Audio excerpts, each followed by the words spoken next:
Welcome to the Good Intention Show, coming to you live on the UI Radio Network. The Good Intention Show is sponsored by the United Intentions Foundation at unitedintentions.org, a virtual community where you learn to create, track, and manifest your passions one intention at a time. Look for us on Blog Talk, Spreaker, iTunes, Stitcher, Player FM, and many more. Check us out on Facebook and Instagram under United Intentions and on Twitter at Higher Intention. Yes, this is the Good Intention Show, where you will meet people who live life intentionally and hear about things they're not telling you in the mainstream media. And now, here's the truth seeker, the snake charmer, a legend in his own mind, broadcasting live all over the universe, your host, Mr. Tim Ray. Every legacy is different, but every legacy can be great. My dream was to leave a mark in bodybuilding, to become a champion who would always be remembered. It took sweat, it took sacrifice and pain, but ultimately it led to triumph.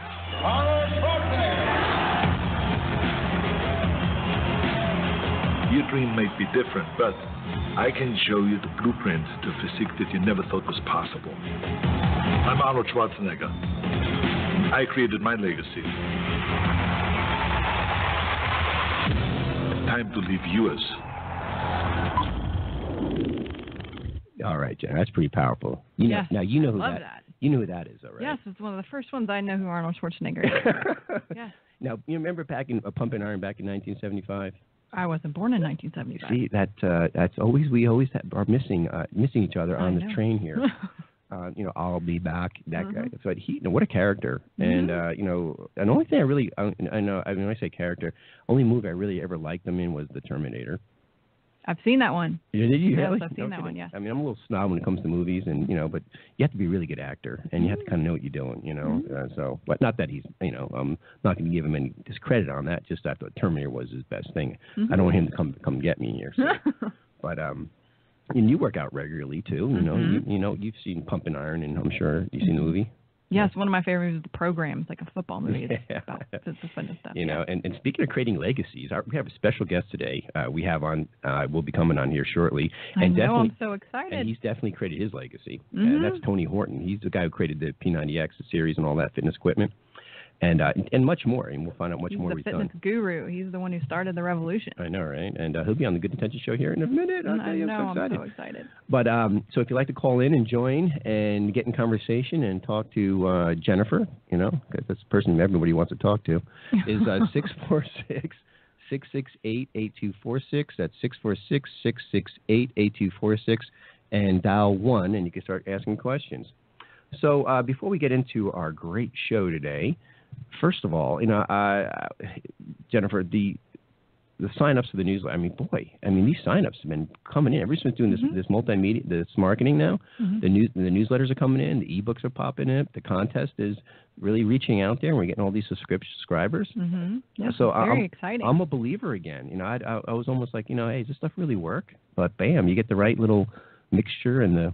You have to set an intention for that and put some meaning to it. Yeah, exactly. I'd say, I mmust be, or somebody is. I don't know who is, but it's, and when you become a member on unitedintentions.org, remember, because it's a new site, and start friending people. Go to the search friends, and start friending people that you're interested in knowing, and you can start practicing your daily, and like what you have in there, you practice your daily practices, like creating intentions, gratitude. What else? You got practicing love.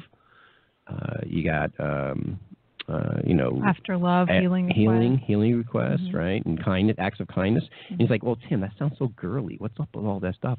That is all we're doing is raising the frequency, raising the vibration. Not only that, and I'm sure our guests will also add into it later on, is you're creating this biochemical dance of positive chemicals that are in your mind and your body, because we're walking pharmacies.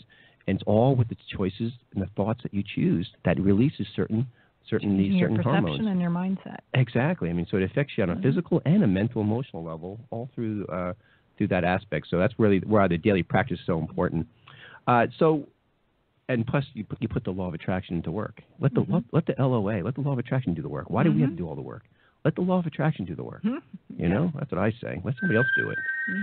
So So the next week's schedule. What do we have coming up next week? I don't know. I have to double check. I know you're going out of town, and then so we have not some regular guests. So. Right. Okay. So all right, we'll check on that. So let's just jump into our special guest today. And are you ready? Yeah. All right. Let's go. There we go. Our special guest today. Ha ha ha! Calling in from the beautiful land of California today. The widely popular creator of the best-selling fitness series P90X 2, 3, and 10-minute trainer. Most recently has this 22-minute military-inspired workout. I'll tell you what, Tony, we played a song just for you. Welcome, Tony Horton. All right. Are you there? Yo, Tim, Jen, Adrian, how you doing? It's fantastic. I'm glad that you played my theme song there, That's the worst Stallone ever. But I can do Arnold. It's fantastic. It's exactly what my legacy is. Incredible. It's amazing. It'll make you guys super great. There you go. My two impressions. I could do that in a pterodactyl backing out of trouble. Those are my 3 great impressions. I'm here all week. Pterodactyl? How does the pterodactyl backing out of trouble? I don't understand that one. That's it. That is actually it. And Jen knows what I'm talking about, don't you, Jen? Yeah. Yeah, she's always back. She's always causing trouble. I've done that with 10,000 people doing that same sound in a room. It's kind of fun. Yeah, I'll tell you. Have you had a chance to run into Arnold Schwarzenegger? I mean, talk about. I have. I used to work out at World Gym years ago when Arnold was there and Lou Ferrigno, and I would just watch Arnold and I would take notes and cheat all his moves, and he was a riot, man. He used to come in there with flip flops, surf shorts, and a tank top. He was super casual in the gym. Yeah, I tell you what, just the accent alone will get you. But before, so much more you've done, Tony. I wanted to let our listeners know that you're a world-class motivational speaker and author of a top-selling book called Bring It and Crush It, and the latest motivational book, The Big Picture: 11 Laws That Will Change Your Life. You have appeared on countless television programs. I mean, it's real. I was looking over your media coverages. Like you have featured in various national publications, including Men's Fitness, People LA. LA Health and Self, and has made several appearances on national television, including CNN, NBC, CBS. You kind of knob-hobbing with the president's wife, and hanging out with them. You've done so much. I mean, you promote healthy living through your exercise and promotion of nutrition, and you keep up with your passion from healthy lifestyles. You teamed up with beautiful experts at the Ultimate Salon Professionals. I got to hear about that. And beauty experts, I should say. And it creates a new hair and skin line, which is Tony Horton's Care by Tony Horton. So TH Care, right? That's absolutely right. Okay, and because you believe in what goes on in your body, this is important what goes on. And I love getting to it because I'm so anti-synthetic food these days and chemicals, and I'm hoping that it's all natural, and we'll get into all that. I'm sure it would be if you're getting involved in it. It's actually a nice combination of both science and nature, just sort of help improve the quality of your skin and hair. Gotcha. Hey, I'll tell you what, if that could be that easy, then, count me in, Coach. Put me in. All right. So, Tony,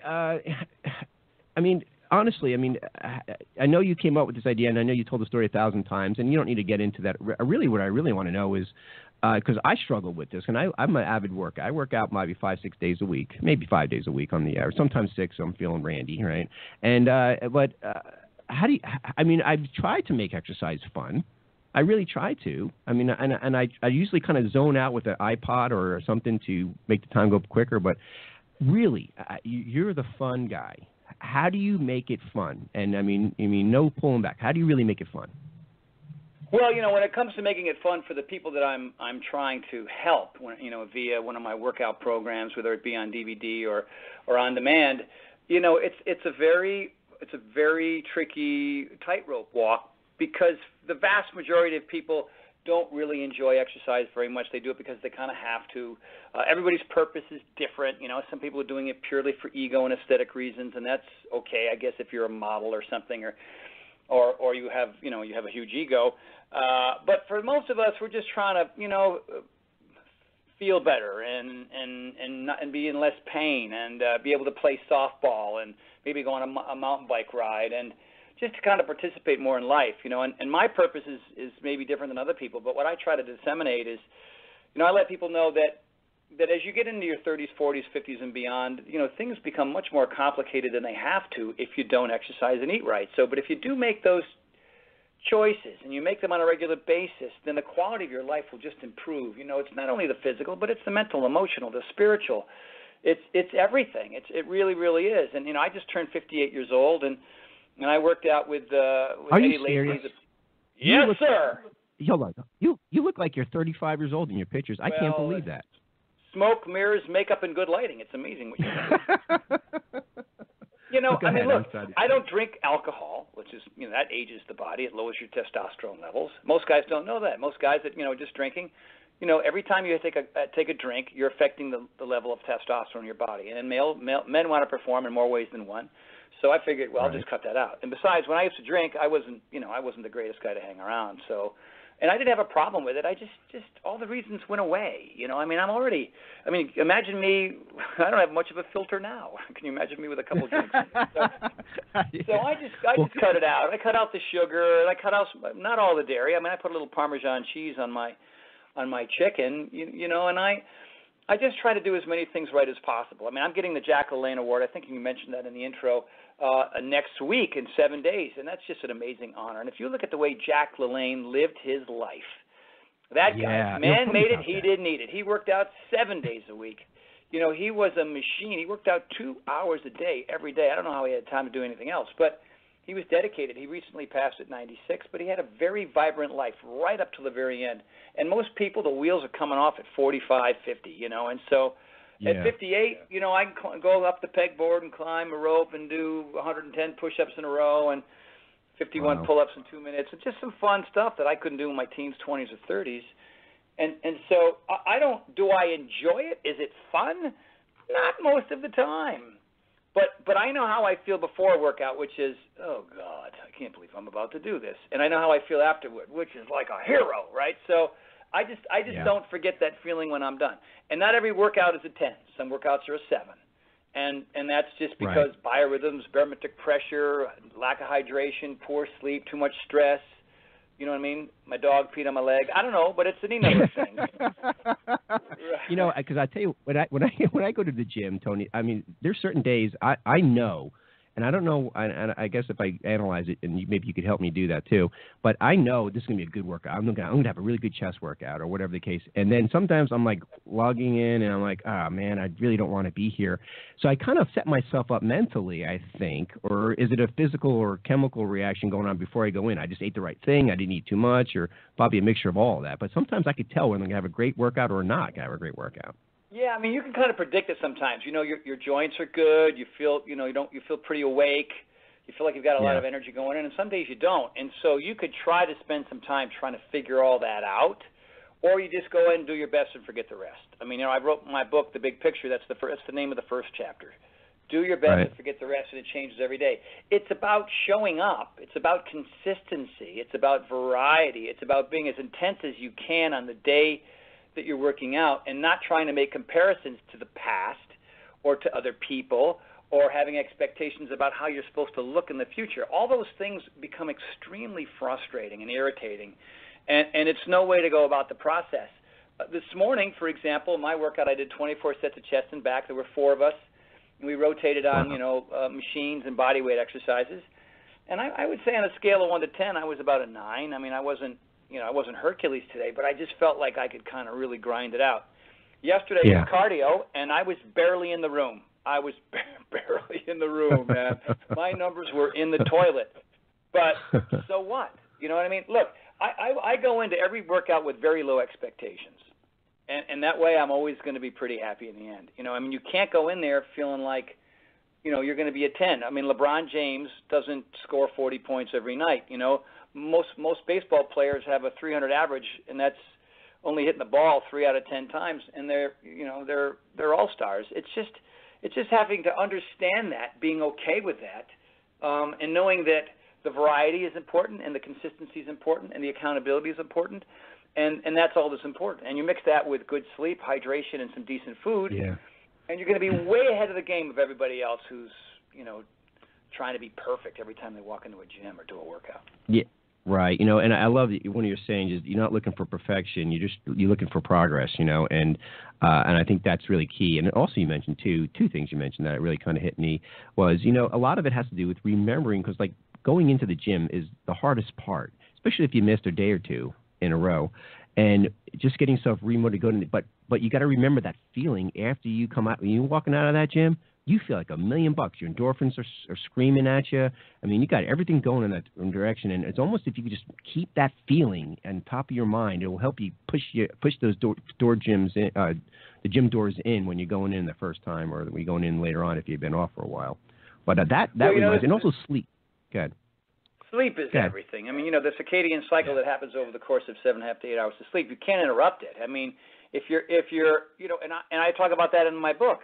Like, what does your bedroom look like?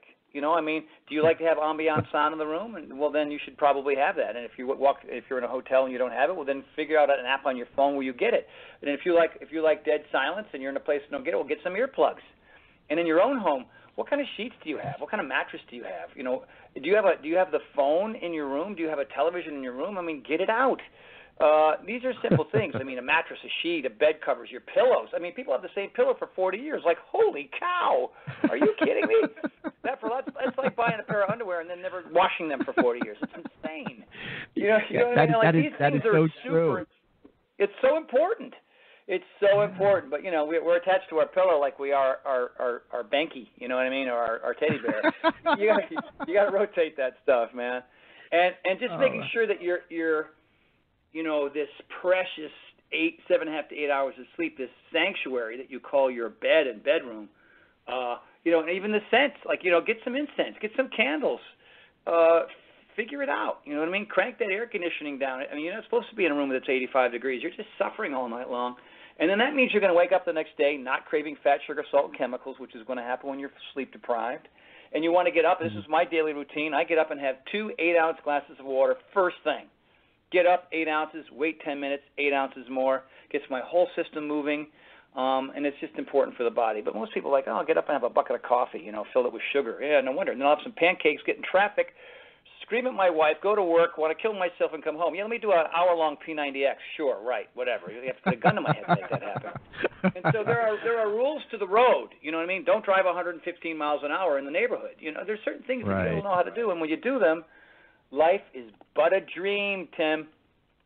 No, I'll tell you, that's great advice, right? The water there, because and setting up the room too, because we take it for granted, and it's something that I would never thought of, and most people don't, I'm sure. That is really your decompressing time. That's where that's your time. That's your alone time, that you know, or your time that you're really letting your body heal itself and ready to seize the next day. And it's definitely underplayed, and I'm glad that that's part of your routine. But Tony, have you always been like this? I mean, you seem like you're just always running on these cylinders. I mean, what about when you were born? Did you come flying out of your mother's womb like running like this and boom, boom, boom, or what were you like as a kid? Oh my gosh, not even close. Not even close. I think the reason why I am the way I am now is because I was the opposite of this. You were the guy. You were the guy who had the sand. You were the guy who had the sand kicked on him. Oh my God! In every way, shape, and form. I mean, I was the kid who had his lunch money stolen. I was a little kid. I had a speech issue as a child. I would kind of stammer. Stammering was my thing. I couldn't really find the word. I wouldn't say it was stuttering as much as it was stammering. But you know how kids are. You know, any opportunity to make fun of somebody who's different. And we moved 6 times before 5th grade, so I never really, I had to, readapt to every new neighborhood, every new set of teaching techniques at various schools, new teachers, all that kind of stuff. And being the smallest kid with a speech impediment, new neighborhood, oh my God, I was constantly in turmoil, And so what I did back then, and my dad was on the road. My dad had a job where he was on the road Monday through Friday. I had 2 younger sisters, so I didn't really have a brother that gave me an example. So I had a kind of an all-female energy, which was kind of great. I mean, I remember when I met Shirley MacLaine years later, she said, "You have a very strong, positive female energy." I went, "All right," So I guess that helped. That helped you with the ladies. Well, I don't know, maybe, but but yeah, I mean, it was a really rough road as a kid, and I mean, I had my little moments of glory, maybe on a basketball court or a tennis court or skiing, but they were few and far between. It was mostly struggle. and it was mostly being made fun of, and it was mostly doing poorly in school. And you see those TV shows or movies where the kid who's just Forrest Gump. Like how many times did I cry when I watched Forrest Gump? I don't know, like 40. Right? Because I could totally relate to that, man. And in the end, I moved out to California, and I think just the geographical change of around me from being out here compared to maybe the East Coast was a big. I felt like there was a fresh start. I mean, I felt I was a little bit better in college. I mean, I wasn't completely a wreck in college. I had kind of established myself a little bit as a performer, and I took some weightlifting classes. And, my self-esteem and my confidence started to grow, but I was still, I could never get in front of a group of people. I could never do a radio interview like this. I could never read a teleprompter. Never mind doing voiceover work. I could barely read, out loud. That was really hard for me. So there were all these skills that were yet to be developed. And then I came out here, and I wanted to be an actor. I wanted to be a movie star. I wanted to be Jim Carrey and Brad Pitt all wrapped into one. You know what I mean? So wow. I did the voiceover classes, and I did the acting classes, and I did the improv classes. And for a couple of years, I got up on stage, and I attempted to do stand-up comedy. That didn't go so good. It's hard. But you learn to read an audience. You learn to figure out what to do, and it just builds your confidence. I mean, you could almost do anything after that. But I still had a million jobs, and I was doing bartending, and I was a pantomime at the pier to, eat Cheerios and yogurt for 3 days. I was doing whatever I could. But then when I came out here, the health and fitness culture was everywhere. It wasn't at the college. It wasn't at just the high school. It was on the corner, and it was at that corner too, and that corner too. And so you join the aerobics gym, and you go to the bodybuilding gym, and you go to the local UCLA track, and you learn how to run sprints. And it was, and I was terrible. But at least I was in a new place, and nobody knew me very well, and so I got sick and tired of being sick and tired and afraid, and I just started opening doors. Now, I was also in a very strong personal development phase. I was reading Deepak Chopra and Tony Robbins and Don Miguel Ruiz and everybody, you know what I mean? Gary Zukav, you talked about that quantum physics that, we are on a cellular level, we're just little microscopic beams of light, and it's all about self-talk, and it's about who you hang out with, and it's about listening over talking over somebody. It's about being civil as opposed to being short-tempered. These are all things that affect us hundreds, thousands of times a day. And when you add healthy food and when you add regular fitness, the odds go up for your success. Without those two things, things get harder. And I didn't know that was happening to me early on. I just knew that when I exercised and ate better, I had more energy and I felt good, and life was a lot more exciting. Easier. Well, that's an unbelievable story for you, Tony, because what an inspiration for other people to have that type of being the kid that the stand's being kicked on and growing up like that, to be where you are and who you are today is just a testimony for others to realize that I don't care what problems you have. And I'll tell you what, people like yourself, I mean, you guys really, you're mavericks. There's this energy to you, this kind of light to you that's a little different than perhaps some others, and a lot of it I contribute to is the experiences that you had, those negative experiences, those times, and the self-talk was such horrible self-talk at the time when you were going through that process. You couldn't be. I mean, I'm sure you'll agree. You couldn't be who you are unless you had those experiences throughout those years. Would you agree? No shot. Nobody comes out like that. I mean, I can't tell you how many, how many presidents of their class, how many captains of the football team, how many, king and queen of the cotillion, are working at the 7-Eleven. You know what I mean? I think sometimes people that have a really rough start have an advantage in the long run. I agree. Because they weren't handed everything early on. They weren't. It's because when you're younger, you're not capable of understanding what the future will bring. And so if you're handed, a bag of rocks and you don't like that, there's a chance, even if you have the will and desire to want to learn and grow and be self-inspired, if that's even a thing, then your odds are pretty good. I mean, I got to say there's a lot of people who have had, had a great beginning.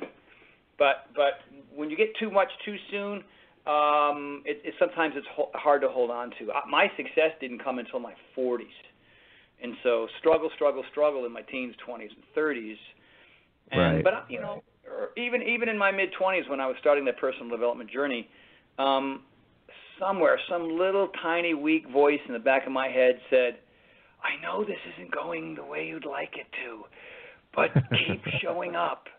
I know that felt like a horrible failure, and you really feel embarrassed and whatever, whether it be a stand-up show or maybe you're at a seminar and you just completely, whatever it was, you just weren't getting it, you know what I mean? But I just kept going. I just kept going. I didn't mind. After a while, I just said, "Hey, failure's learning. Failure is just another word for awesome," and I learned that. I learned that in my probably late 20s. Right. Well, it sounds like, and plus you did a lot of that spiritual, or if you want to even call it that, spiritual science reading and catching up, and some of the authors you mentioned earlier, really phenomenal people that have transformed many lives.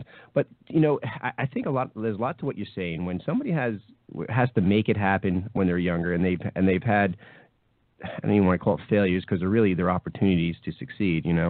And when you had all these these opportunities to succeed when you're growing up, what happens when you finally do get there? And you're definitely there. I mean, my God, looking at your profile and what you're doing and how successful you are on all levels, but you seem to be kept yourself grounded. And I wonder if your experience is people who kind of made themselves like that. I'm kidding.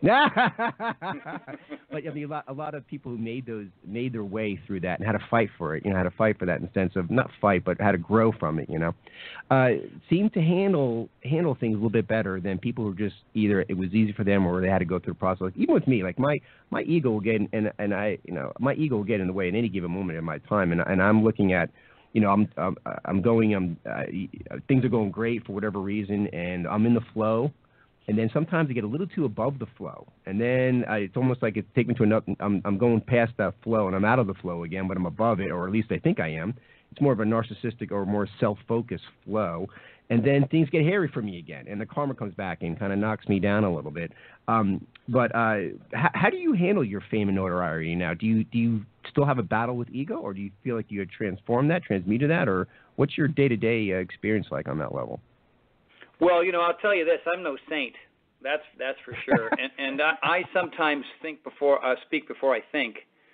But I have such a tremendous amount of guilt about it when I do it, and I think to myself, I just kind of beat myself over the head thinking, why did you could have had more tact there. You could have been more patient there. You could have understood that this person is really working really hard, even though you've asked them the same question 3 times and they seem to screw it up every time. Then, like I give people 3 shots, and the 4th one, I have a tendency to be a bit curt.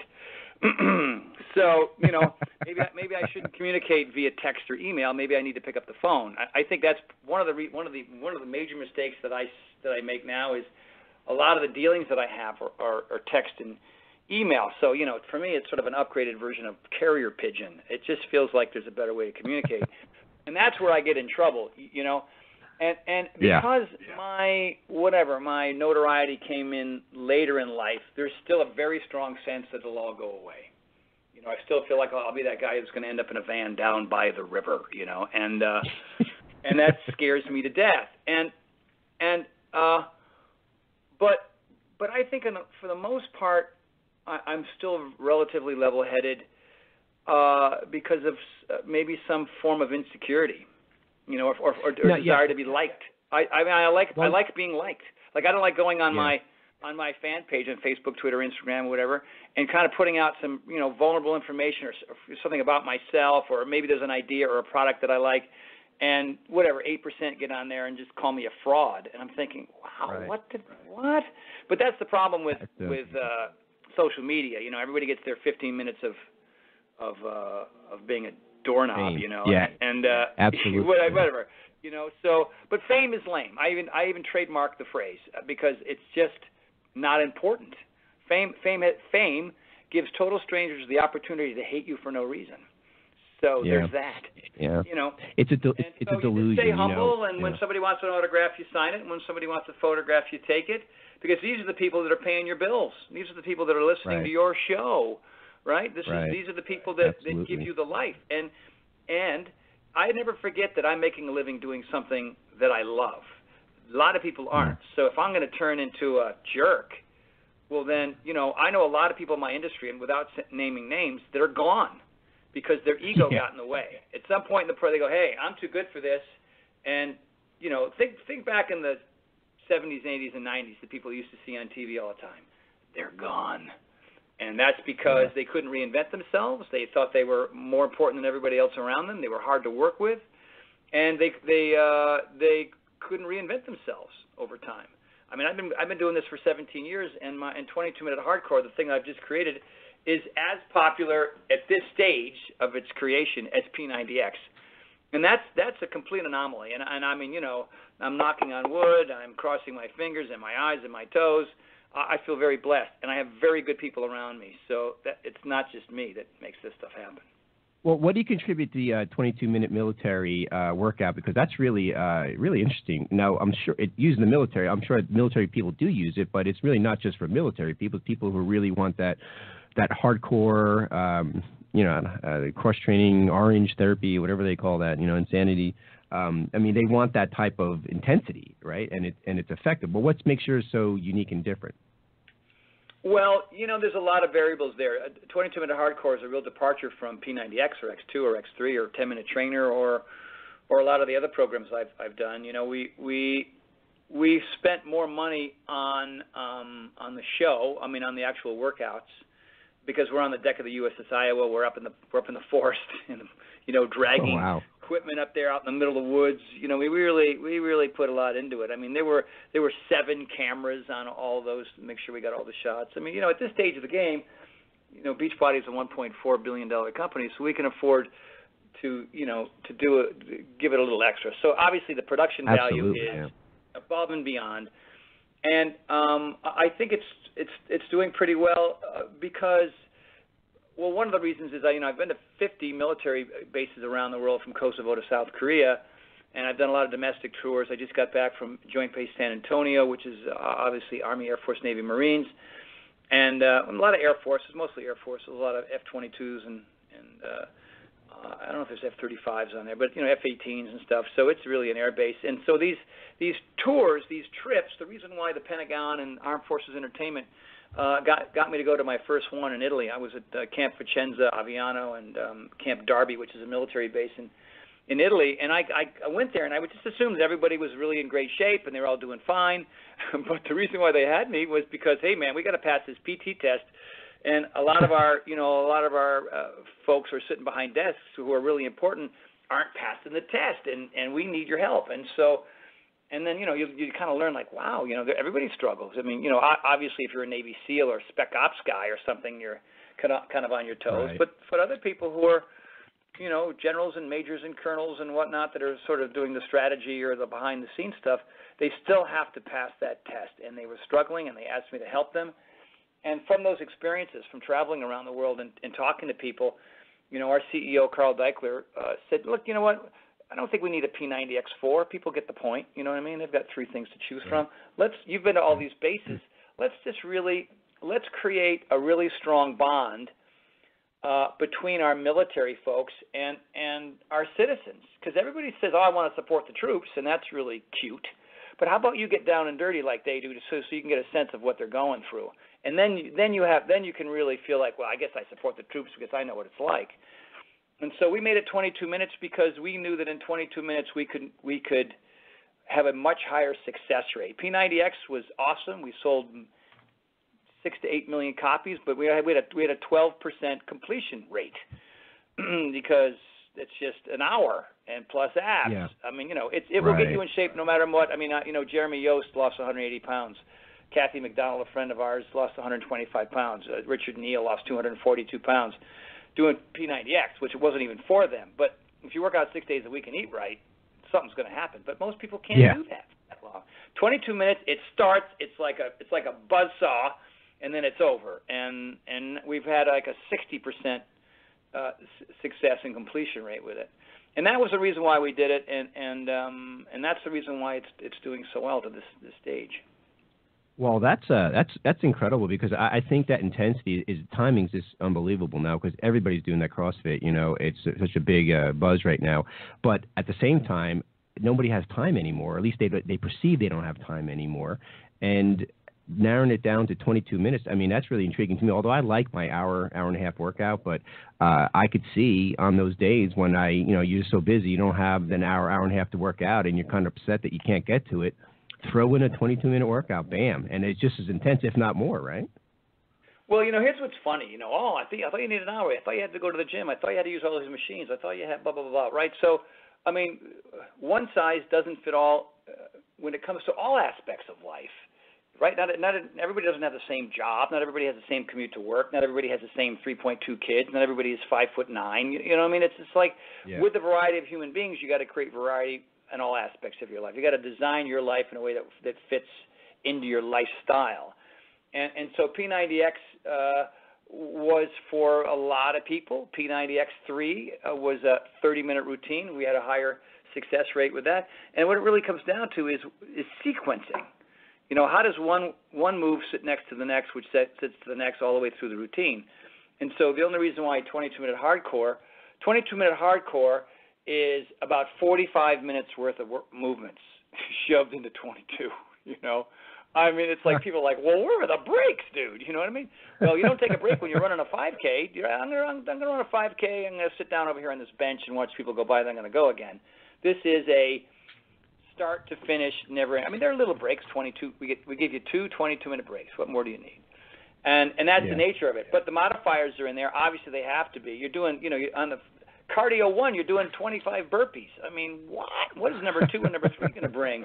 But if you understand that you don't have to knock it out of the park, you're not a Navy SEAL. You're just in the room, minimal equipment, maybe some bands and a sandbag, and you do what you can do, and you come back the next day. And there's a ninth week, hell week, optional, where you do 2-a-days, and you don't even have to do that. But by the time you get through your 8 weeks, you look at those 2-a-days for 6 days and go, what the hell? You know what I mean? I've come a long way. Yeah, absolutely. Finish this thing. Sure. And so it really is. Go ahead. Jennifer has a quick question. She's biting on her fingernails. Oh, no. I was just going to say, I used to do, because I was a basketball coach, and we used to do the P90X. I used to make my whole team do it. And we do it 3 days a week. That was part of our conditioning in the summer and earlier. And and just listening to how you're talking about it and just listening to you and seeing all the stuff that you have out there, all the interviews that you do, and kind of like what on the lines of what Tim and I do is how you're saying this is an anomaly, and how and why you're still so relevant is because Tim and I talk a lot about being your authentic self. And I think that you have always stuck true to that. You're very transparent. You do make yourself vulnerable, even, though you may not like that, whether it's via social media or, when you do your workouts or everything, people can see right through people who are putting on an act. And, some people have a persona, but you come across very real and being authentically true to yourself. And I think that's why you're still relevant. And I will have to disagree, though. I don't think this is an anomaly. I think it's because of you and why you are who you are is why this is so successful. And I am who I am. I am who I am based on 58 years of living my life.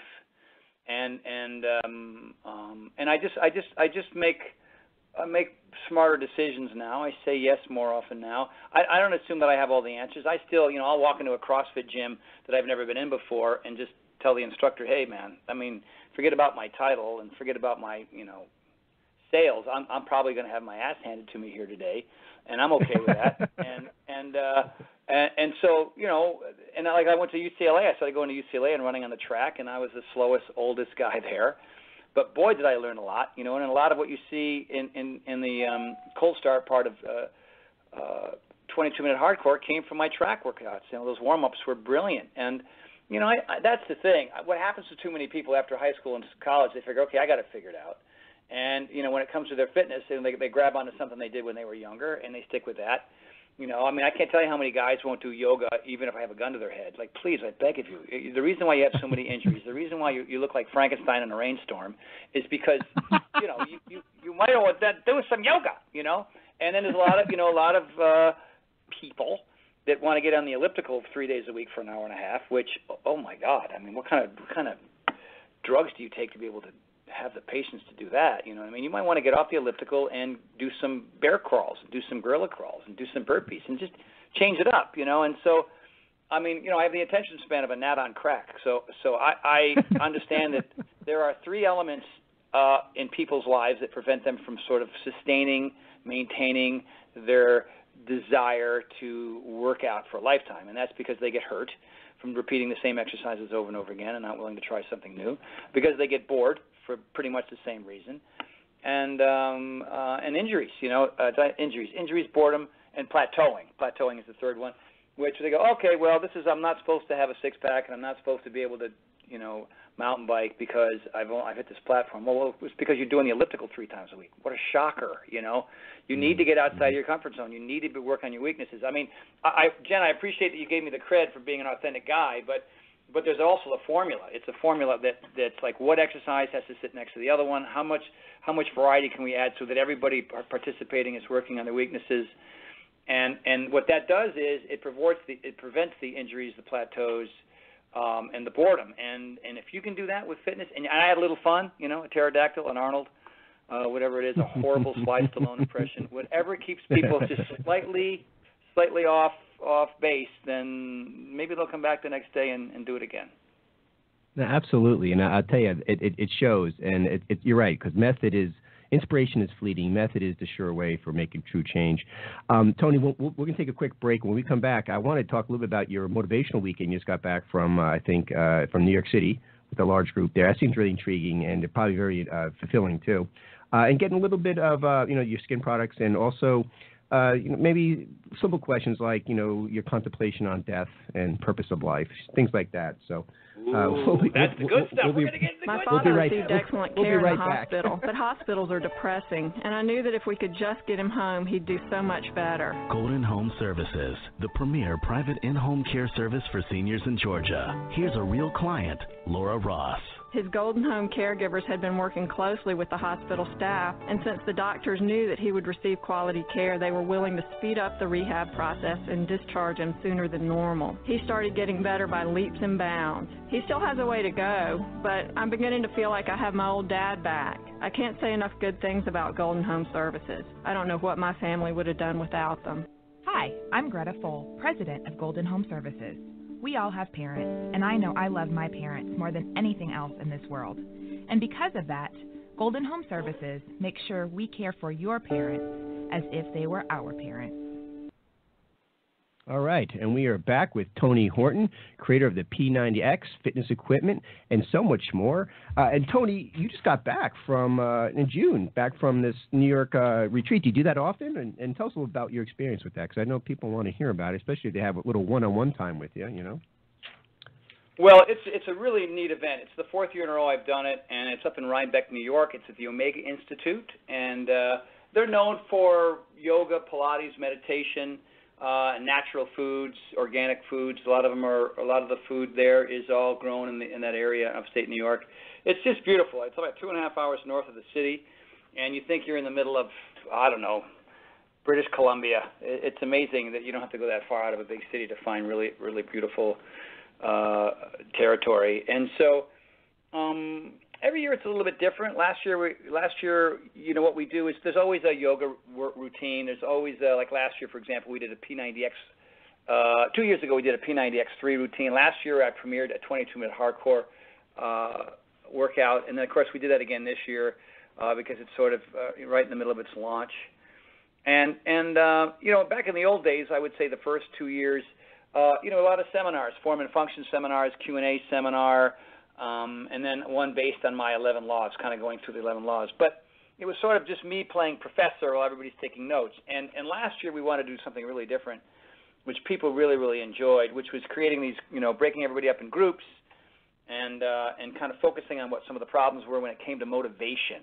Why weren't people able to sort of sustain this process? They would do whatever. They would do P90X3, 90 days, yay, and then they'd take 2 months off. And then they'd gain 20 pounds back. And sort of figuring out ways to eliminate that and just making healthy food and regular exercise a lifestyle that is something that is 5 to 7 days a week till their final days, right? And so it was people were so happy with that because they were all up on their feet. Everybody had a big grease board, and they're all there are 9 people per group, and we had 10 groups, and they were just sort of writing it down. And what we would do is everybody would write down their problems, like group 1, group 2, all the way through group 10, and then we would shift everybody went over. So number 1 was dealing with number 2s, number 2s were dealing with number 3, and so, wow, they're looking at a brand new board with somebody else's problems, and their goal was to pick the top 3 and find solutions for them. And then we would just kind of sit around and talk about it, like, how does that apply to you? Does that feel like a thing that would work for you? And you could literally, like, you could squint your eyes and see lights go off above people's heads. You know, it's like, yes, aha moments were happening everywhere. And so this year, that's the rewarding part, yeah.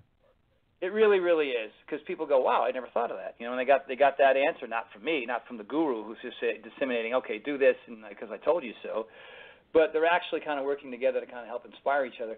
So this year we thought we'd push the envelope, and it was all about food, really about food, because, you know, I discovered early on in the week that still about 95% of the people there were just struggling with the food, whether it be fat or sugar or salt or chemicals or fast food or cheat meals or eating because they're bored or whatever. So, you know, I'm not a nutritionist. I claimed that out of the box right from the beginning. But I said, let's make 3 lists. Foods that we can all agree are pretty good for us, foods that we know are pretty horrible for us, and then the I don't know list, which was pretty long as well. And then, you know, after that whole process of, you know, writing things down and looking for solutions, we handed out a worksheet that said, what are the 1 to 3 foods that you now know, and one of them is double cheese chimichangas, or bacon-wrapped hot dogs. Okay, you know, we can all agree that that's probably not your best health choice. Your 1 to 3 foods that you can cut out for the next 3 days, and what are your 5 action steps? And, man, you think I was asking people to give me all their money. You know what I mean? Yeah. It was freaking them out. And then we had people get up and share, and the people that were sharing, it was profound, man. There were tears, and there was a lot of growth, and it was spectacular to watch. Was there a lot of talk about GMOs and you know, the glyphosate and things like that in the farm to table conversation? Was that kind of not part of it? A little bit. You know, I mean, obviously, these are folks that could afford the seminar, so it wasn't like they didn't have access to farmers markets and organic foods and non-GMO foods and right. You know, looking at their glycemic index from certain foods. These are people that were somewhat aware. Not all of them, you know. And food is a tricky subject because you got people in the room that are paleo and some that are flexitarian, some that are vegan, some that are vegetarian. So, you know, and they all, and I said, hey, look, I've been all of those things at various aspects of my life, and then now I'm all of those things at the same time. I just want to make sure that I look down at my plate and I recognize, and my great-great-great-grandparents who recognize what I'm eating, and it's not Doritos and a Red Bull. Okay, so you know, that's it. I mean, if you want to eat whole foods, you want to eat whole foods. And you don't want to overeat stuff, and you want to be conscious of when you're eating things when you're not hungry, and you have to make a plan about it. You have to have some discipline about it.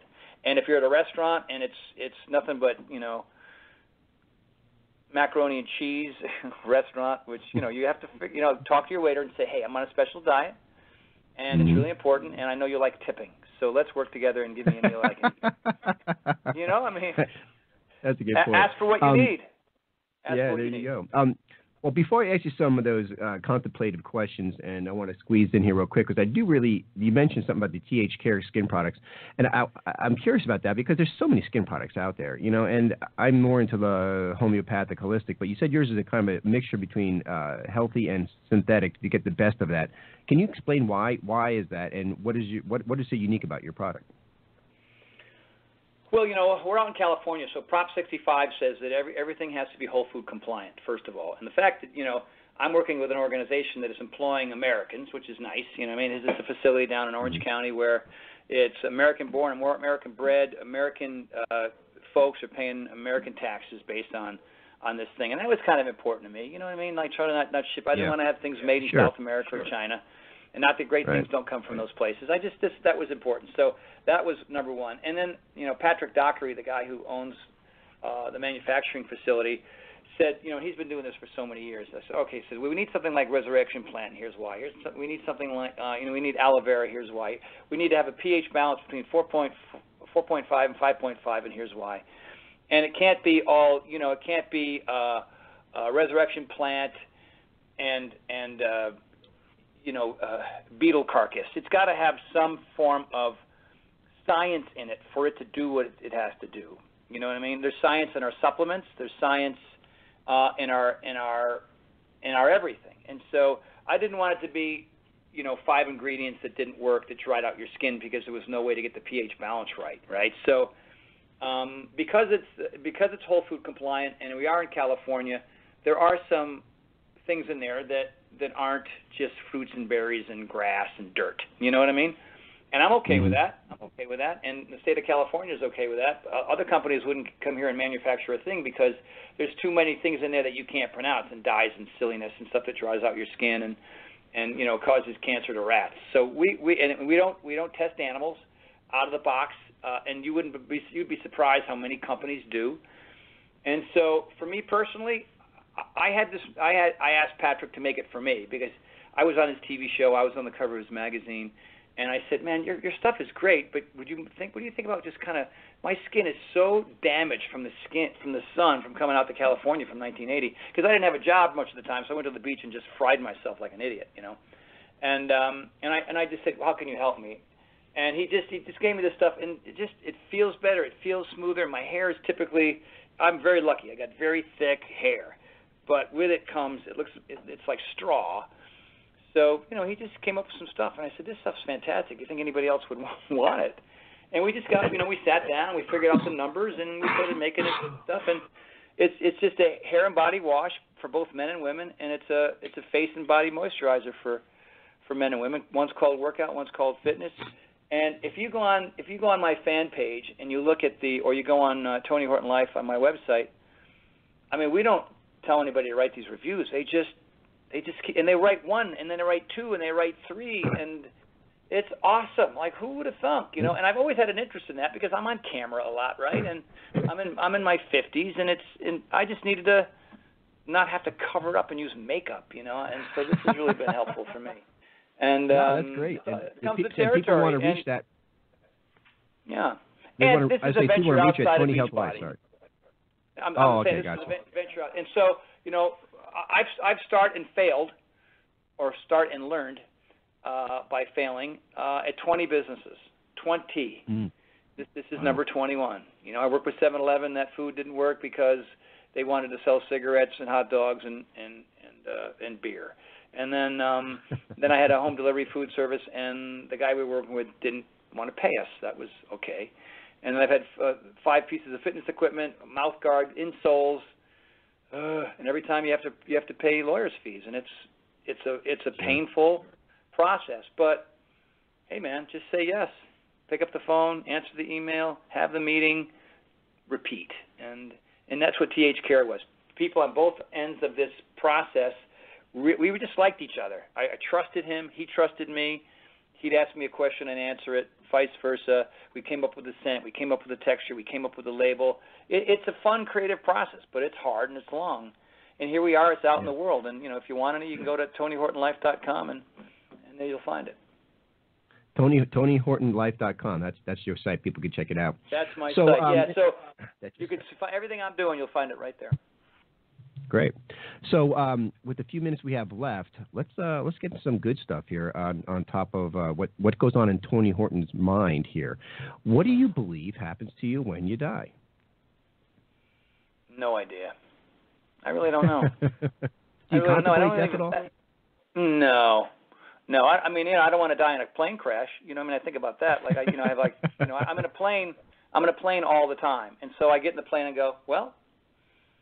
Hope it all turns all right, But I have a general sense that I'm probably coming back, that I'm not done. Right. I'm not a heaven and hell guy. Just not that. I was raised Catholic, and I'm a big believer. My family is most of still Catholic. I believe in karma. You want to know? I believe in karma. More than anything else. What goes around comes around. Might not be this lifetime, but it might be the next. It might not be this week. It might be next year. But when you do really nice things for people and you care about people, my wife hates this. I said, I might not believe in God, but I know He believes in me. I love that. That's great. But no, I think karma. Yeah. I just don't. And it works for me, and whatever will be. And I'm just going to work like crazy and have as much fun and help people as much as I can with something that I can control, and that's right here on Mother Earth.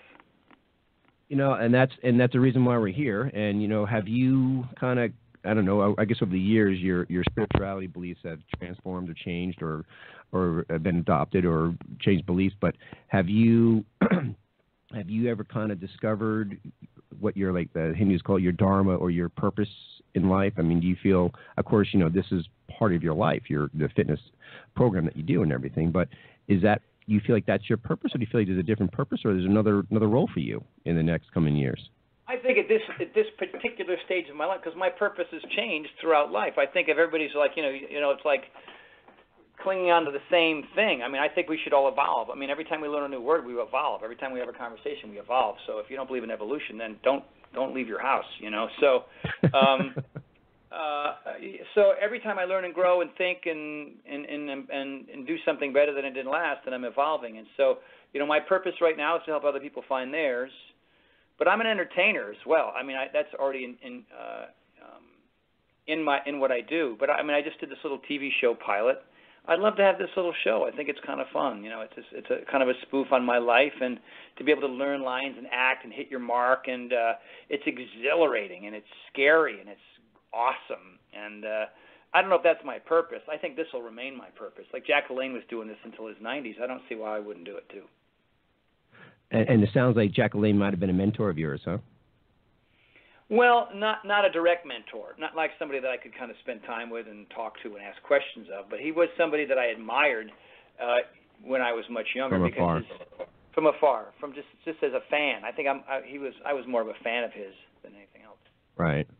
Right. Well, I'll tell you that you've done a tremendous amount of work, and a top-selling author of the books. When we mentioned them, Bring It, Crush It, and your latest one, The Big Picture: 11 Laws That Will Change Your Life. Out of the 3 books, which one is your favorite? You can't say most certainly the last one. The last one is a personal development book. I mean, the first 2 are fitness books. They tell you what to do and how to eat, and that's great. And there's some philosophy in there. But the big picture really is my story, like my struggle. Those 11 laws were developed over decades. And those 11 things I try to apply to every aspect of my life, physically, mentally, emotionally, spiritually, financially, all of it. Relationships. That's where I try to apply those 11 laws. And people who read the book seem to love the book. There's a lot of humor in it. There's a chapter in there where I threw up 7 times in an F-15C in Okinawa. I rewrote that 3 times just so everybody could get every single second of me breaking the sound barrier, doing 8.8 Gs, and feeling like I was inside of a washing machine at 1,000,000 miles an hour. It's crazy. Well, I'll tell you, you had some life, and you have a lot more to be experienced and sharing as well. So I'm looking forward to seeing what the next chapter is going to be for you. Tony Horton, we're going to be coming to a close here soon. But, if anybody wants to reach Tony Horton, TonyHortonLife.com. The hilarious Tony Horton. Maybe you get back into stand-up comedy, because I'll tell you what, you've been awfully funny on the show. So I don't know, man. Get your Arnold Schwarzenegger again. Well, I hope not. But Tony, it's been a pleasure having you on. I tell you, it's been fantastic, and you're doing great stuff out there in the world. I just wish you the best, and it's great that you're a man living life intentionally, and that's what it's all about. So, thanks for coming on. I'm blessed, Tim. I thank you for having me on.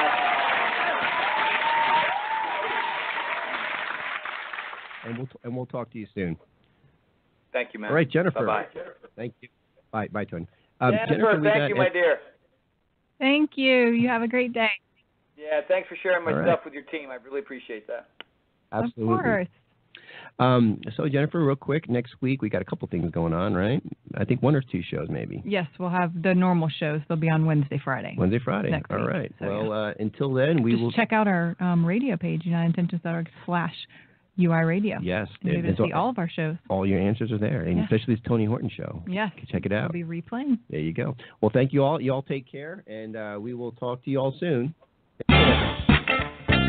You have been listening to The Good Intentions Show on the UI Radio Network. The Good Intentions Show is sponsored by the United Intentions Foundation at unitedintentions.org. Look for us on Blog Talk, Spreaker, iTunes, Stitcher, Player FM, and many more. Check us out on Facebook and Instagram under United Intentions, and on Twitter at Higher Intention.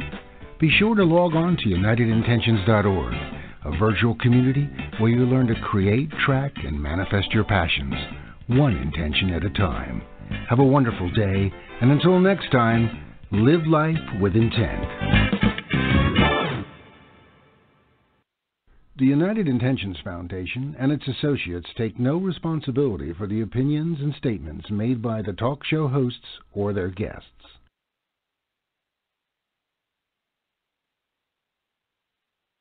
But anyway, listen, great show. I'm sure Jen will be in contact with you guys on how we're getting this word out. So, listen, have a great day in California. I'm sure you guys are getting started here, or we're coming to a close, but you guys are getting going, I guess, 3 hours later. So take care. I'll talk to you later, Tony.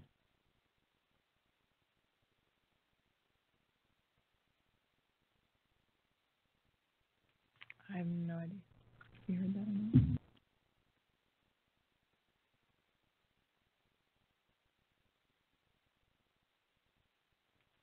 Dude, there's nothing I would change about the Burger King grill dogs. Same. Nothing I would change either. They're made with 100% beef. They got the grill marks on there. Yeah, it's like grilled dogs. Oh. Grilled dogs. Get a grilled dog now at Burger King, starting at just $1.99. Price and participation vary. With Domino's Piece of the Pie rewards, you earn a free medium 2-topping pizza after just 6 online orders of $10 or more. Need some reasons to order? Throw a half birthday party for your husband. Happy 36 and a half. Or your cat. Or get in touch with your vegetarian side. Hold the pepperoni. But we think free pizza's reason enough. Start earning points toward free pizza with our $5.99 mix and match deal at Domino's.com today. Rewards program is open only to U.S. residents 13 and older with a pizza profile account. Only one order per day earns points. Complete details at Domino's.com/rewards. You must select this limited time offer. Prices, participation, and charges may vary.